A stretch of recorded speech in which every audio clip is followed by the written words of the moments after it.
ऐसा कहा जाता है कि स्वामी विवेकानंद को विश्व धर्म संसद में बोलने का मौका नहीं मिल रहा था। फिर उन्हें शून्य काल में मौका मिला और उन्होंने 3 दिनों तक शून्य पर ही बोलना जारी रखा। लेकिन ऐसा नहीं था। हाँ, उनके लिए सम्मेलन में प्रवेश करना कठिन अवश्य था, लेकिन किसी तरह वह प्रवेश पाने में सफल हो गए। उसके पश्चात उन्हें कई बार बोलने का मौका दिया गया। सुनिए उनके ही शब्दों में। प्रामाणिक पुस्तक युगनायक विवेकानंद से लिया गया। महासभा के उद्घाटन वाले दिन सुबह हम लोग 8 पैलेस नामक भवन में एकत्र हुए। सभी राष्ट्रों के लोग वहां आए हुए थे। भारतवर्ष से ब्राह्म समाज के प्रतिनिधि प्रताप चंद्र मजूमदार महाशय थे, बंबई से नगर कर आए थे। जैन धर्म के प्रतिनिधि वीरचंद गांधी थे और थियोसफी के प्रतिनिधि श्रीमती एनी बेसेंट तथा चक्रवर्ती थे। इनमें मजूमदार मेरे पुराने मित्र और चक्रवर्ती मेरे नाम से परिचित थे। बड़े शानदार जुलूस के बाद हम लोग मंच पर बिठाए गए। कल्पना करो, नीचे एक बड़ा हॉल और ऊपर एक बहुत बड़ी गैलरी, जिनमें इस देश के चुने हुए 6-7 हजार सुसंस्कृत नरनारी खचाखच भरे हैं तथा मंच पर संसार के सभी राष्ट्रों के बड़े बड़े विद्वान एकत्र हैं। और मुझे, जिसने अब तक कभी सार्वजनिक सभाओं में भाषण नहीं दिया, इस विराट जन समुदाय के समक्ष भाषण देना होगा। बड़े समारोह के साथ संगीत और भाषणों से सभा का उद्घाटन हुआ। तदुपरांत एक एक कर सभा में आए प्रतिनिधियों का परिचय दिया गया और वे सामने आकर अपने व्याख्यान देने लगे। निःसंदेह मेरा हृदय धड़क रहा था और जिह्वा प्रायः सूख गई थी। मैं इतना घबराया हुआ था कि सवेरे बोलने की हिम्मत ही नहीं हुई।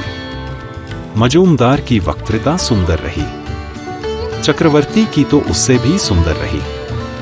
खूब तालियां बजी। ये लोग अपने भाषण तैयार करके लाए थे। मैं अबोध था और बिना किसी तैयारी के आ पहुंचा था। सभा की कार्यवाही इसी प्रकार अग्रसर हो रही थी और इधर स्वामी जी मन ही मन भगवान से प्रार्थना कर रहे थे कि वे उन्हें इस विराट विद्वत समुदाय के सम्मुख भारत का संदेश रखने के योग्य शक्ति प्रदान करें। उन्हें कई बार व्याख्यान के लिए बुलाया गया, परंतु हर बार उन्होंने कहा, नहीं, अभी नहीं। बारंबार ऐसा ही होने पर अध्यक्ष के मन में संदेह हुआ, आखिरकार ये भाषण देना भी चाहते हैं या नहीं। अपराह्न में 4 और प्रतिनिधियों के लिखित भाषण हो जाने के बाद पुनः स्वामी जी को बुलाया गया। प्राध्यापक राइट के नाम अपने पत्र में लिखा है, विश्व के बड़े बड़े विचारकों तथा वक्ताओं की उस सभा के सम्मुख खड़े होने और बोलने में पहले तो मुझे बड़ा भय लग रहा था। महासभा में मैं बिल्कुल आखिरी मुहूर्त में पहुंचा और वह भी बिना किसी तैयारी के। ईश्वर ने मुझे शक्ति दी। उन्होंने लिखा है, देवी सरस्वती को प्रणाम करके मैं आगे बढ़ा और डॉक्टर बैरोज ने मेरा परिचय दिया। मेरे गैरिक वस्त्रों के कारण श्रोताओं का ध्यान किंचित आकृष्ट हुआ था। अमेरिका वासियों को धन्यवाद तथा और भी 2-1 बातें कहकर मैंने एक छोटा सा व्याख्यान दिया। जब मैंने अमेरिका वासी बहनों तथा भाइयों कहते हुए सभा को संबोधित किया, तो इसके साथ ही 2 मिनट तक ऐसी घोर करतलध्वनि हुई कि कानों में अंगुली देते ही बनी।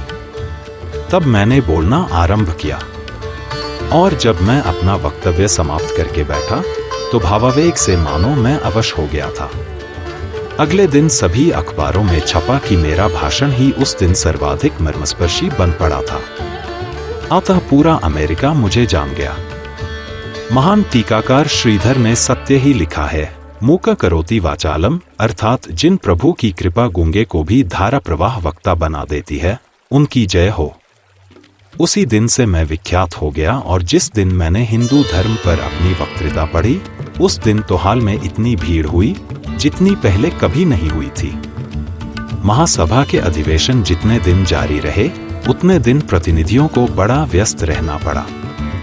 महासभा तथा उसकी विज्ञान शाखा के व्याख्यान तो थे ही, इसके अतिरिक्त उन लोगों को महासभा के बाहर भी उससे संबंधित या असंबंधित अनेक सभा, समिति, सम्मेलनों आदि में भाग लेना पड़ता था।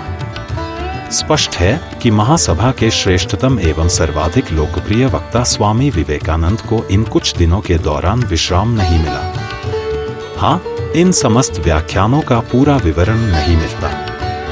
जहाँ तक पता चल सका है, वह इस प्रकार है, धर्म महासभा में 11 सितंबर को अपने प्रथम व्याख्यान के पश्चात 15 सितंबर शुक्रवार को अपराह्न में स्वामी जी ने कूपमंडूक की कहानी बताई। 19 सितंबर को उन्होंने हिंदू धर्म पर अपने लिखित व्याख्यान को पढ़ा। 20 तारीख को आम चर्चा में भाग लेकर उन्होंने ईसाई धर्म प्रचारकों के अशोभन क्रियाकलापों के विषय में किंचित आलोचना की। 26 सितंबर को उन्होंने बौद्ध धर्म के साथ हिंदू धर्म के संबंधों पर चर्चा की। 27 सितंबर को उनका विदाई का भाषण हुआ। श्रीमती बर्फ के मतानुसार महासभा में प्रदत्त इन व्याख्यानों के अतिरिक्त भी उसकी विज्ञान शाखा में स्वामी जी के संभवतः 8 भाषण हुए थे। उनमें से कुछ के विषय तथा तिथि का पता चला है, जो इस प्रकार है: आस्तिक हिंदू धर्म और वेदांत दर्शन, शुक्रवार 22 सितंबर पूर्वाह्न 10:30 बजे। भारत के वर्तमान धर्म, उसी दिन अपराह्न।